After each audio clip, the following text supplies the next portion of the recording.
Your view of God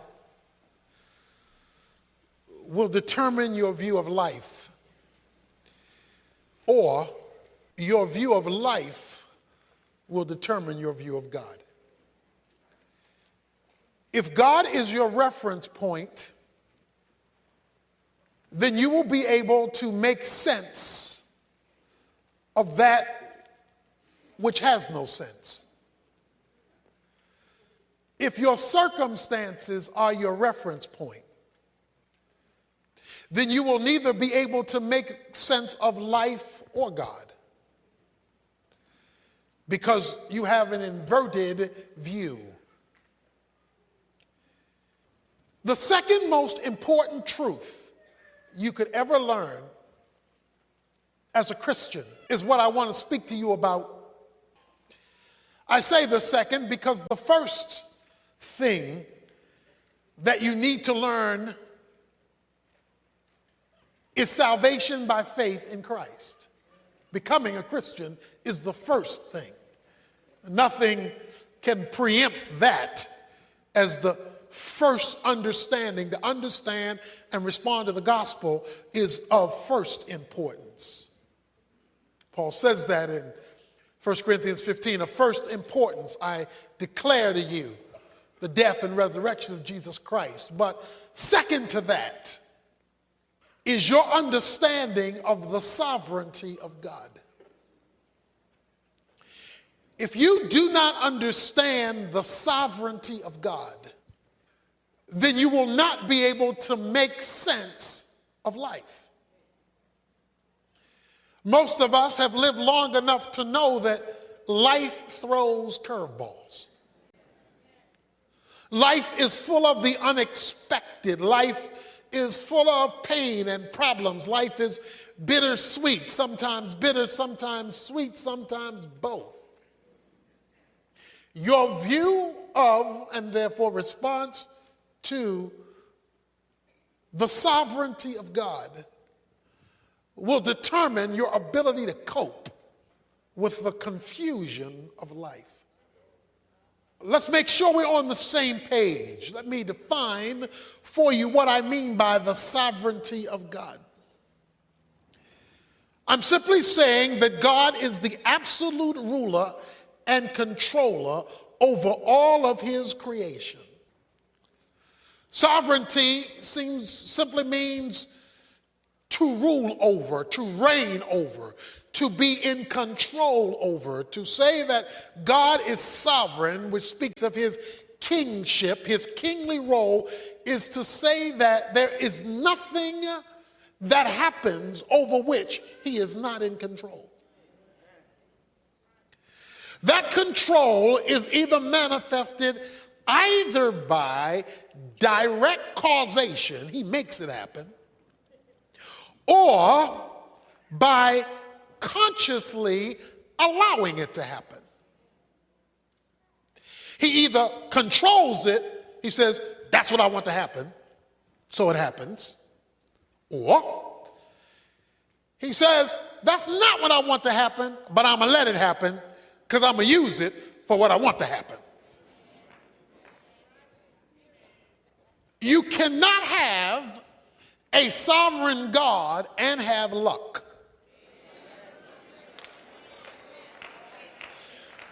You cannot have a sovereign God and have chance.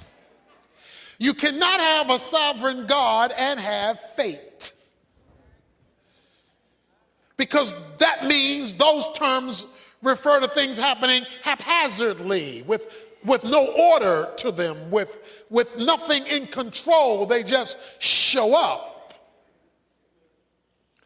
God's sovereignty says that things don't happen, things are under control when they're out of control. Or I like the way Ephesians 1:11 says it, that God does everything after the counsel of his own will. Everything. He is creator, controller, and sustainer of all things. So we've got to establish this as the governing principle of life. The governing principle of life has to be the sovereignty of God. Therefore, you can never first appeal to your circumstances. If God is sovereign and you're not sovereign, that means your circumstances are not sovereign. God is. So the reference point for life must not be life, it must be the sovereignty of God. This leads me to probably the greatest verse, I would say, in the Old Testament, maybe in the Bible, when it comes to life circumstances, as it comes to the intersection of the sovereignty of God, and that is found in Genesis 50. It comes at the end of a saga of a young man's life that we have spoken of often. His name is Joseph. Joseph has been sold into slavery by his brothers who were jealous of him. Joseph, having been sold into slavery, winds up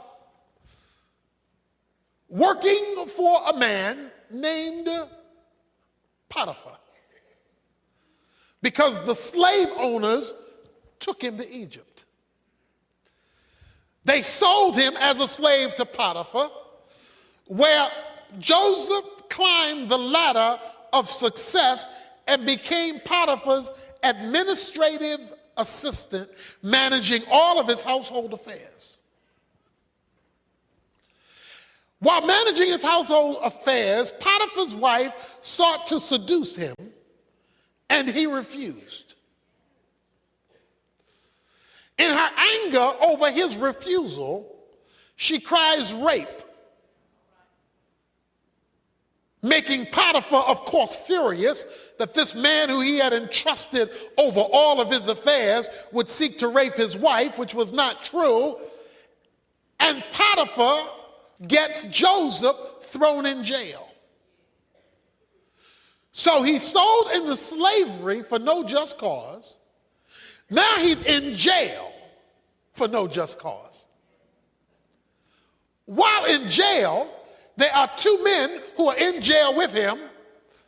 One man is sentenced to death. One man is set free. Joseph says to the man who's set free, "Remember me to Pharaoh." Remind him I'm still here. The man who he talks to forgets. He's free. He's not remembering nobody else. And now he is now forgotten. This is 12 to 13 years of events I just described for you. Every time it looked like he was going up, zoom, he went down. You talk about it's not fair. Joseph could say, this is not fair. Pharaoh has a dream he can't interpret, that he doesn't understand. And I'm covering a number of chapters in the book of Genesis, a story that is riveting. He comes to a place where he has this dream he can't interpret, and then the man in jail remembers.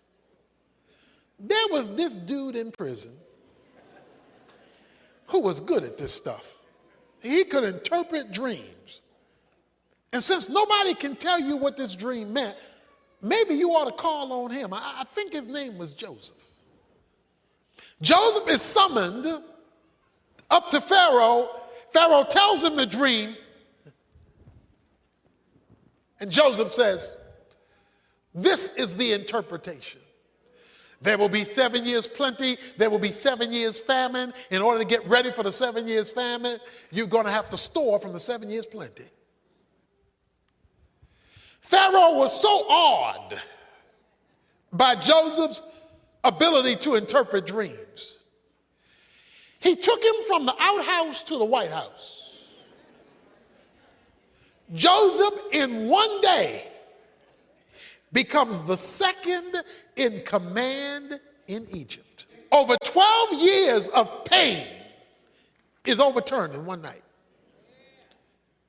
I mean, he couldn't have climbed that ladder as a Jew in 12 years if he had applied for the job and worked at it. But through a supernatural lucky opportunity, he is placed second in command in a foreign land that are not his people. Through a series of events that is literally Hollywood. It's a Hollywood kind of story. His father and 11 brothers are caught in this famine. And the only place you can get food is Egypt.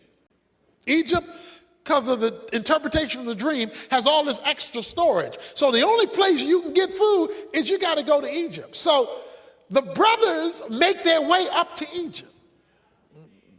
I'm going somewhere with this, stay with me. They make their way up to Egypt to request food. Joseph recognizes these are the boys that sold me into slavery. These are my brothers. But they did not recognize him. Of course, years have passed. Last time they saw him, he looked like one of them. Well, he living large now. Things have changed. They don't know who he is. He knows who they are. Joseph does a number of things in the story to force them not only to come for food, but to come back. One thing he did was say, well, you leave your younger brother with me. By the way, how's your father doing? So he getting all the info, all the intel. The brothers come back. They are gathered in the room with him. Joseph must say, hold on for a minute. And he turns aside and goes outside and weeps. He's bawling like a baby. In fact, 5 times in the story of the saga with Joseph and his brothers, it says, and he wept bitterly. A lot of reasons for the tears. One, seeing his brothers again. One, remembering what they did. I mean, it was a whole series of events. In chapter 45, you have to turn there yet. I'm going to show you something there in a moment. In chapter 45, when the brothers are standing before him, Joseph clears the room. Of all the Egyptians, he says, all you folks leave, and you folks leave me here alone with these men. And Joseph says, come near to me. Now they want to know what is going on here. All we did was come up for food. Now we are trapped in this circle that we can't break out of. Come near to me. Now, some time ago, I shared with you what my holy imagination thinks happened. Because it was on this occasion, the Bible says, Joseph revealed himself to his brothers. And from my perspective, the fact that he tells everybody else, leave, he tells them, come real close. He wants them to see something that would validate his identity. And there was only one thing that would validate his identity: his circumcision. Thus, everybody leave, you come near. I am your brother Joseph. Because only Jews were circumcised. Nevertheless, they're now terrified. Because the one they sold into slavery is now in charge. You know, what goes around comes around. It ain't over till it's over. In chapter 50, the brothers saw that their father was dead. Jacob is now dead, the father. And they are terrified. What if Joseph should bear a grudge against us and pay us back in full for all the wrong we did to him? What if? As long as daddy was alive, out of respect for daddy, he withheld his hand. But now daddy ain't here to hold him back. What if he now is going to get even? So they concoct a story. They make up a story in verse 16. That your father charged before he died. Daddy told us to tell you. Please forgive, I beg you, the transgression of your brothers and their sin, for they did you wrong. Please forgive their transgression of the servant of God of your father. And again, Joseph wept before them. It wasn't fair. It wasn't right. His life got messed up because they messed him up. Has there been anybody in your life who's messed you up? What they did to you, what they did about you, how they put you down, how they treated you, how they reneged on you, whatever, it has messed you up for years. Because he went through 12 years of torture for something he had never done wrong. His brothers came to him and fell down and said, behold your servant. And then Joseph says the words that are at the heart of my point this morning. Do not be afraid, verse 19. For am I in God's place? You meant evil against me, yet you did me wrong. But God meant it for good, in order to bring about this present result, to preserve many people alive. It doesn't get stated any clearer than that. Am I in God's place? He says, I am looking at this through a different set of eyes than you are. You're looking at what you did to me, and what you did to me was wrong, but what you did to me is not my final reference point. What you did isn't the bottom line. What you did isn't the final point. What you did didn't make it over. He says, you meant it for good. You did me wrong, but you meant it for evil. You did me wrong, but God meant it for good, to bring about this present result. When life treats you wrong and you focus only on the wrong, then you're missing the point. When life treats you wrong, God is still in control. When it's not fair, it doesn't mean it's not God. When God allows people and things to do things to those who are committed to him, you can be assured that he's allowing bad things for a good reason. Let me say it another way. Anything that happens in your life, because God is sovereign, must pass through his fingers first. God has the power to stop it, reverse it, correct it, kill it.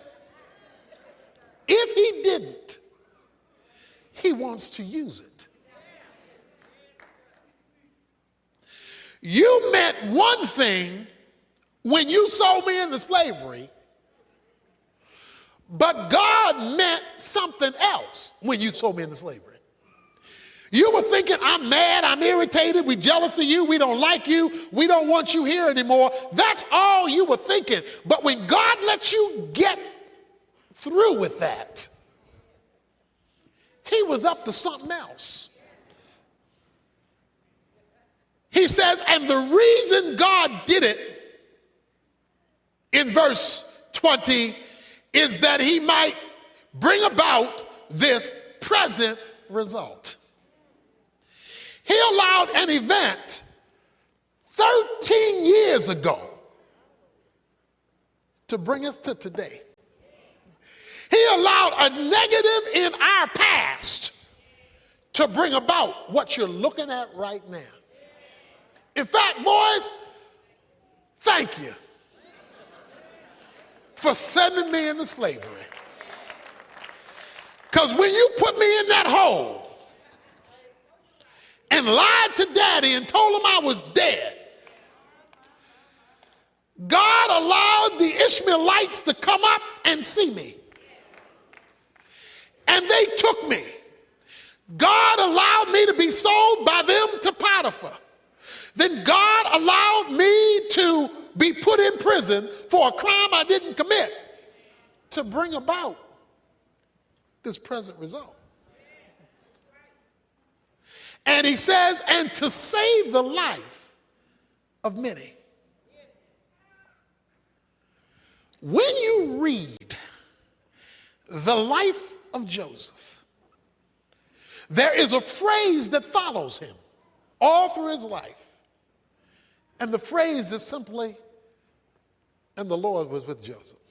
He gets accused of a crime he doesn't commit, and guess what the phrase is? And the Lord was with Joseph. He gets thrown into prison, and the first phrase you read when he gets thrown into prison is, and the Lord was with Joseph. How can the Lord be with me when all hell is breaking loose? How can the Lord be with me when I'm getting buked and scorned and talked about show as you born? How can the Lord be with me when I've lost my job? How can the Lord be with me when my friends turn their back on me? How can the Lord be with me when my finances aren't where they ought to be? How can the Lord be with me? The Lord can be with you when things are against you, because God is looking at where you're going, not where you are.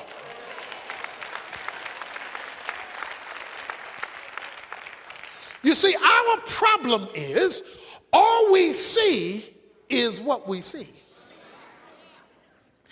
And if what we see we don't like, then our first question is to indict God, where are you?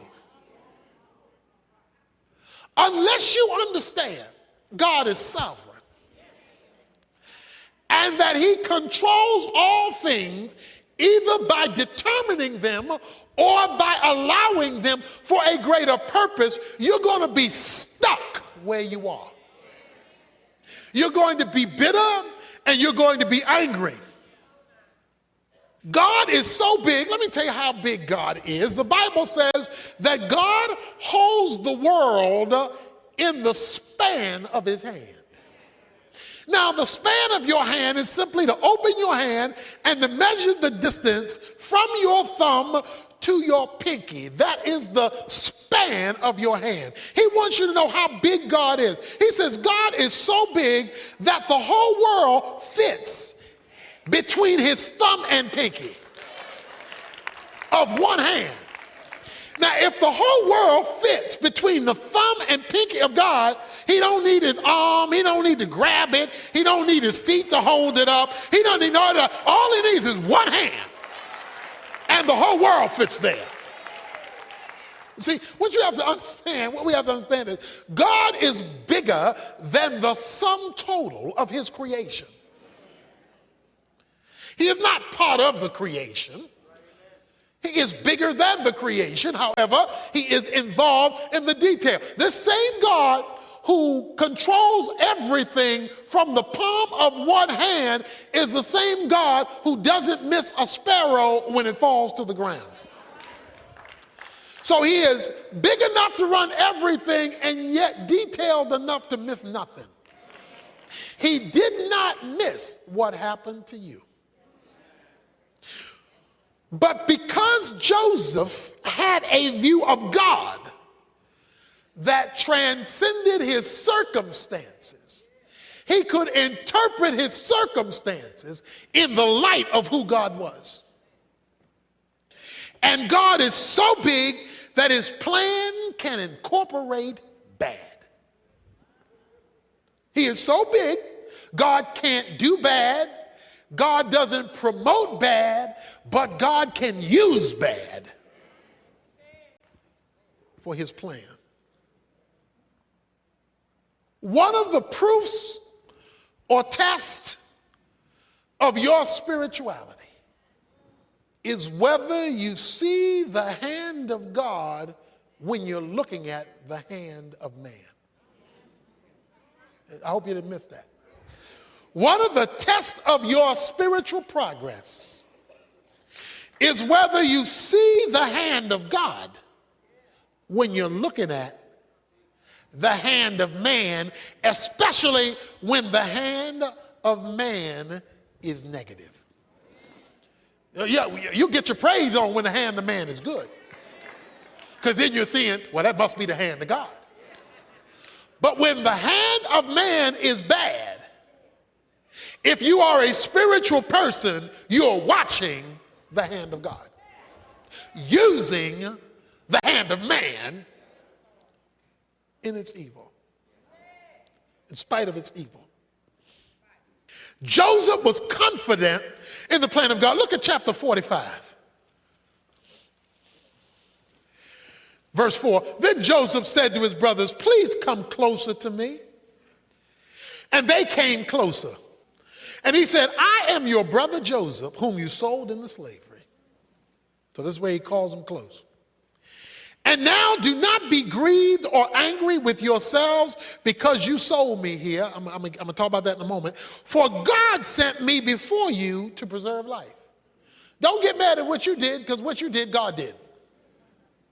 For the famine has been in the land these 2 years, and there are still 5 years in which there will be neither plowing nor harvesting. And God sent me before you to preserve you for a remnant in the earth, to keep you alive by a great deliverance. Therefore, it was not you who sent me here, but God. And he made me a father to Pharaoh and lord of all of his household, to rule over the land of Egypt. You didn't send me here. Now let me show you another scripture. Psalm 105, verse 16. And God called for a famine upon the land. And he broke the whole staff of bread, and he sent a man before them, Joseph. Now this is the psalmist writing many years later after all these events have happened. And he sent a man before them, Joseph, who was sold as a slave. They afflicted his feet with fetters, put him in prison. He himself was laid in iron for a crime he didn't commit, remember? Until the time that his word came to pass, the word of the Lord tested him. The king sent and released him, the ruler of peoples, and set him free. He made him lord of his house, Pharaoh did, and ruler over his possessions, to imprison his princesses at will, that he might teach the elders wisdom. And here's what I want to point out. Israel also came to Egypt. Israel is Jacob. Jacob's name was turned to Israel. All right, let's put this in perspective now. Remember now. If you are on the same page with God and bad things happen to you, You must look at the bad things as the hand of God and not merely the hand of man.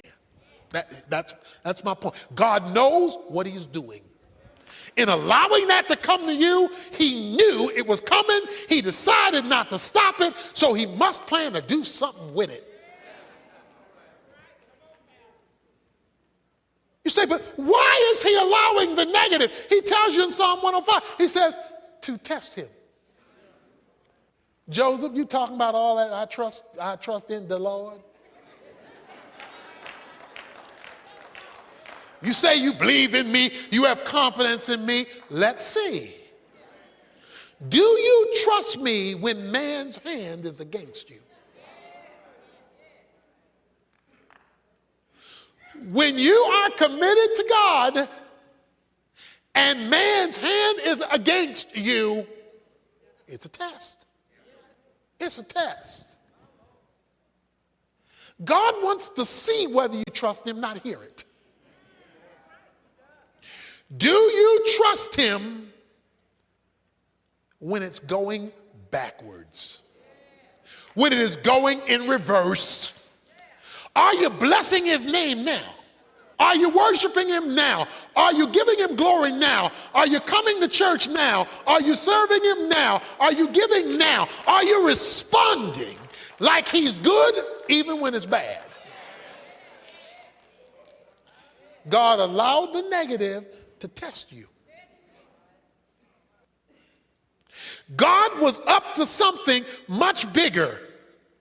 In fact, the reason it took so long was because it was so big. Let me give you good news about a long test. If you're in a long test, it's because there's a big reason. So let me tell you the reason. He says, Israel came to Egypt. God made a promise years earlier to their forefather named Abraham. I'm going to make of you a great nation. I am going to make of you a great nation, and when I make of you this great nation, as part of this process of bringing this nation into being, God says, you will be in a land called Egypt for 400 years. And out of that 400-year experience, I'm going to give birth to a nation that will come out of your offspring, and this nation shall be my people and shall glorify my name. That goes way back. That's what Joseph's great-granddaddy. That's way back. Question is, how was God going to keep his promise? He got Joseph's brothers to sell him into slavery. The slave owners sold him to an Egyptian. The Egyptian sent him to prison. He became the confidant of Pharaoh. He's the only one who could supply the food, which brings his 11 brothers up to Egypt. While they are now living in Egypt, they become the children of Israel, expanding in Egypt. So guess what? God used the negative in one man's life to keep a promise about the building of a whole nation. Joseph went through deep waters because God was doing a whopping thing. When your waters are deep and they're lasting long, get your praise on. Because he's preserving something, he's building something, he's doing something. The problem is only spiritual people see this. The carnal are complaining. The carnal are cussing and fussing and rebelling. The carnal are spending all day asking why rather than spending time giving thanks in everything.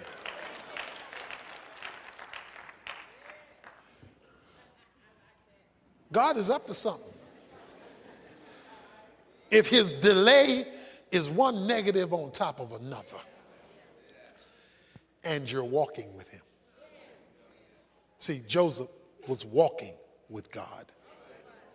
And because he was walking with God, it was not wasted time. If you're not walking with God, you don't know what is going on, and you mad all the time. Verse 21 of chapter 50, so therefore do not be afraid. I will provide for you and your little ones, my nieces and nephews. So he comforted them and spoke kindly to them. I need to read that again. Some of you already know where I'm going. So therefore, do not be afraid. I will provide for you and for your little ones. So he comforted them and spoke kindly to them. When you have God's point of view, you can relate to people who hurt you differently. See, if all you see are the people who hurt you, you did this to me and I'm going to get you. All that's telling me is you didn't see the hand of God. You thought that was all about what they did. But because Joseph never lost sight of the hand of God, when they repented, yes, they repented. They said, we were wrong. We're sorry and we are scared. Because Joseph now has the power of life and death. He says, don't be afraid.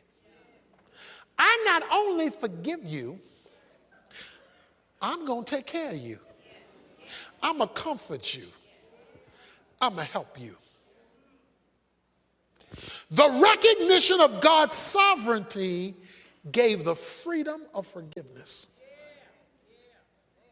Many of us are living life on a leash that we can't shake, and Satan is holding the other end of the leash because we can't let it go because all we see is what they did. Because we do not have the eyes of God, we do not see what God was doing in allowing it, even though we were not at fault. Many of us are in shackles and are looking for ways we can get them. I'm going to get them. Let me show you 1 Peter 3:9. Apostle Peter says these words, not returning evil for evil or insult for insult, but giving a blessing instead. For you were called for this very purpose, that you might inherit a blessing. Now, they're not going to tell you what I just told you in the street. They're not going to tell you that. But we're talking about a spiritual perspective. He says, rather than paying them back, have the mindset of giving a blessing so you, watch this, inherit a blessing. Why? Because you are looking at what God is doing. He released them from their debt because he was looking at God's sovereignty. If Joseph would have held on to the grudge, he would never have passed the test. And if he didn't pass the test, he would never have inherited a blessing. He inherited a blessing because he passed the test. Many of us are being tested by the hand of a sovereign God, but he cannot elevate us because we refuse to take it or pass it. And we're living in bitterness and anger because we saw the hand of man and missed the hand of God. It's time to push the delete button because you're looking at the hand of God. It's time to set somebody else free so you can be set free. because you're looking at the hand of God. You're not stuck with the injustice because God is up to something. And he decided to use the injustice to get you where he wanted you to be. He said, God used it to bring me to this place. One of the reasons that I'm in Dallas today is a broken leg in a football game. A small thing, a broken leg in a football game. Pow! Broke my tibia and fibula in a football game. Taken to the hospital. Emergency surgery. I remember laying on the football field when this hit came. I was hit with a crossbody block after intercepting a pass. By the way, I held on to the ball.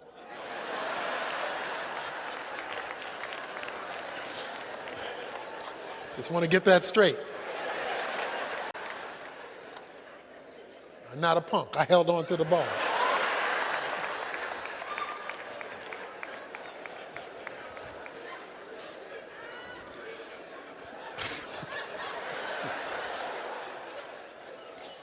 I'm laying out on the field, and I will never forget it. I remember saying, as I laid out on the field, not my will, but thy will be done.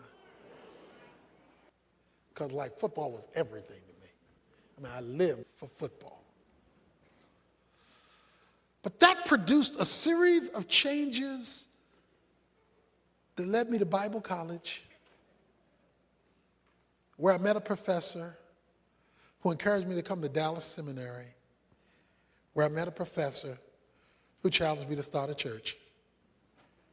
And so we are here, as Joseph said, in this place. God wanted me in this place.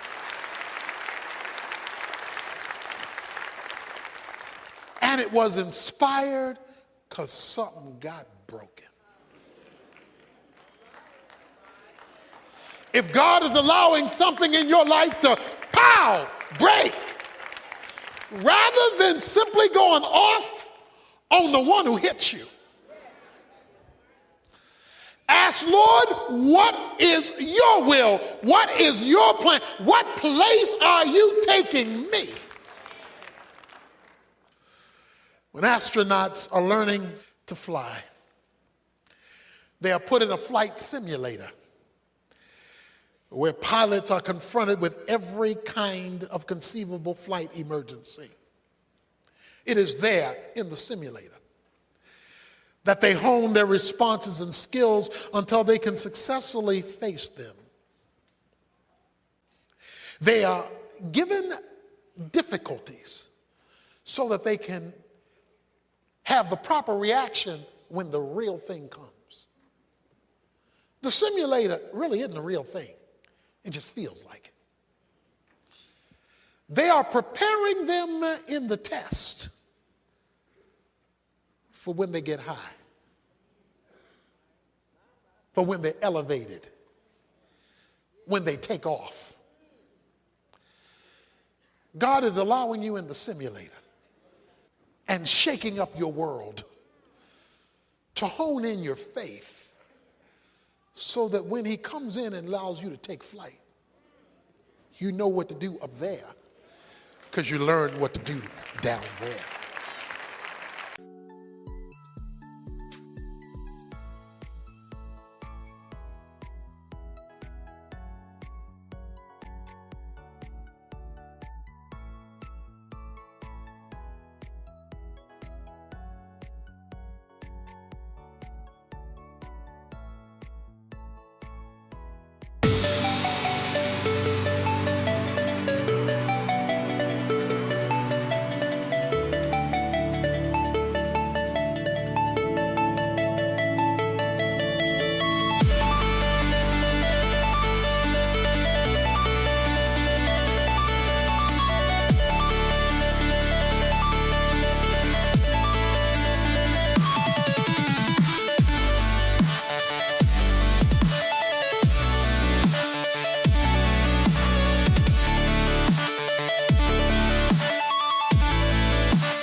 The pain remains, but so does hope. Every ending leads to something new. The memories still softly linger, like the rain that won't quite fade. And some nights my heart feels heavy from the choices that we made. But I've learned that even heartache cannot hold me where I stand. For every door that closes slowly opens roads I've never planned. Though the sadness still remains, I know this isn't where I end. Every goodbye holds a new sunrise. Every loss can heal again. So I'll keep walking toward tomorrow with hope inside my soul, trusting brighter days are waiting somewhere down this road. There were dreams I thought were forever. Now they drift like fallen leaves. But the future whispers gently, there is more ahead for me. Though the sadness still remains, I know this isn't where I end. Every goodbye holds a new sunrise. Every loss can heal again. So I'll keep walking toward tomorrow with hope inside my soul, trusting brighter days are waiting somewhere down this road. I may carry scars from yesterday, but they won't define my way. 'Cause even broken hearts can find a stronger love someday. Though the sadness still remains, I know this isn't where I end.